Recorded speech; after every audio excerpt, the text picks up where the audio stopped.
It was a slightly mad time, actually, as after we finally got going in July, which was just at the time of Boo.com going down. And I don't know if those of you who remember Boo.com, spectacular success. They spent £139 million building their website.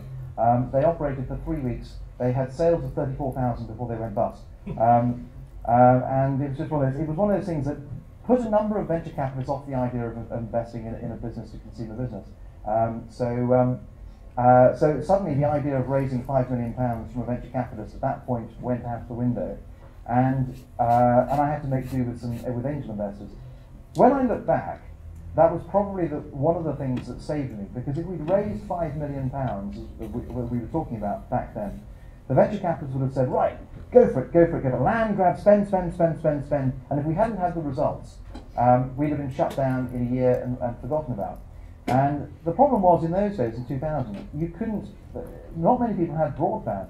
I mean, you probably, everyone's now forgotten what it's like to use a modem. Just to remind you,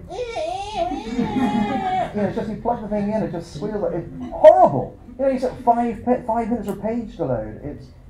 That's why we didn't sell very many cars in the first year. So in the first year we had, I think by this point, to build up the team, the marketing team, and the printing team, and the design team, we had overheads of £1 million a year. And in our first year, we had sales of £95,000 and a gross margin of about £45,000 on an overhead of £1 million.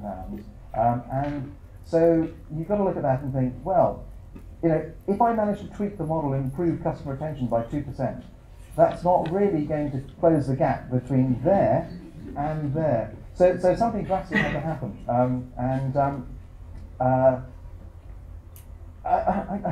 actually, it was one of those moments when I must have been severely deluded, because we didn't have the sort of big budget to go to market anymore, because the VCs weren't going to invest any money, and I was thinking, how do we get from 95,000 back up to £2 million of sales, which is what we needed, and I think I buried my head in the sand for the first year. I just thought, I'll figure this out. Buried my head in the sand. But what I did notice in the first year is that without really doing any marketing, and all the different tricks that we tried, they basically failed in terms of giving us an acceptable cost of customer acquisition. But what I did realise is that when we finally ran out of money and couldn't do any more marketing, our sales were still growing at 30-40%.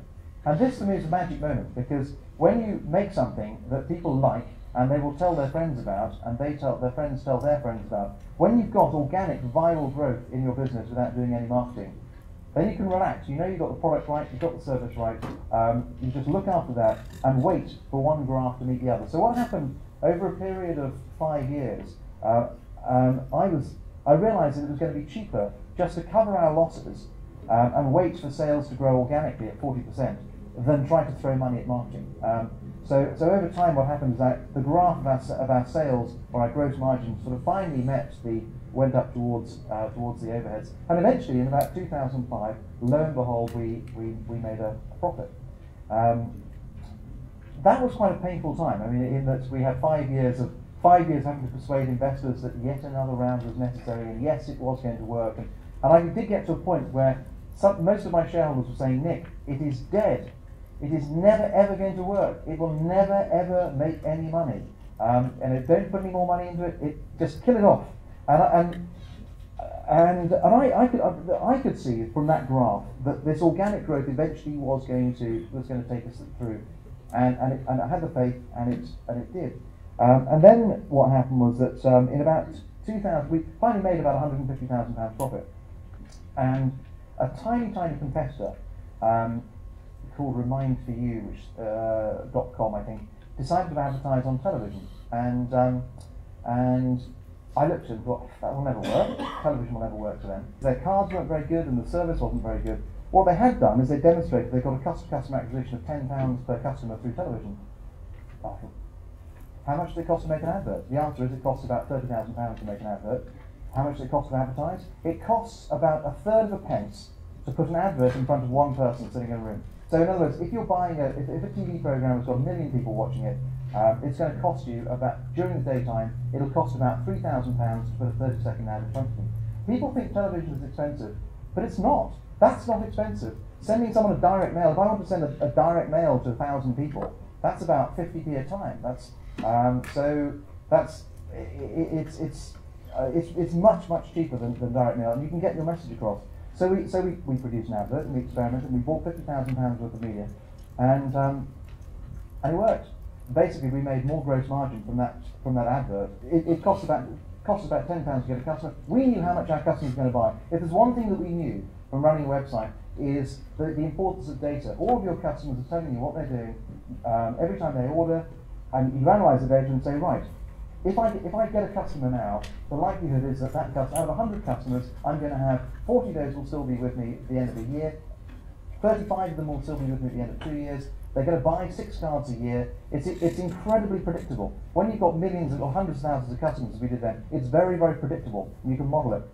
So we took the profits from the first ad and we doubled it, spent 100,000, and then we doubled that and spent 200,000, doubled that and spent 400,000, then doubled that and spent 800,000, and kept on going until eventually we felt some sort of resistance in terms of the cost of customer acquisition, and that was really how we managed to get from a sort of 3 million turnover up to about 40 million turnover. Now, but all of that was on the back of a product that people liked and were telling their friends about it.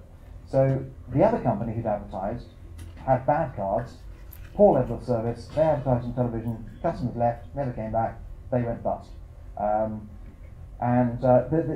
relevance of this lesson is that it was good management that we were measuring what they were doing.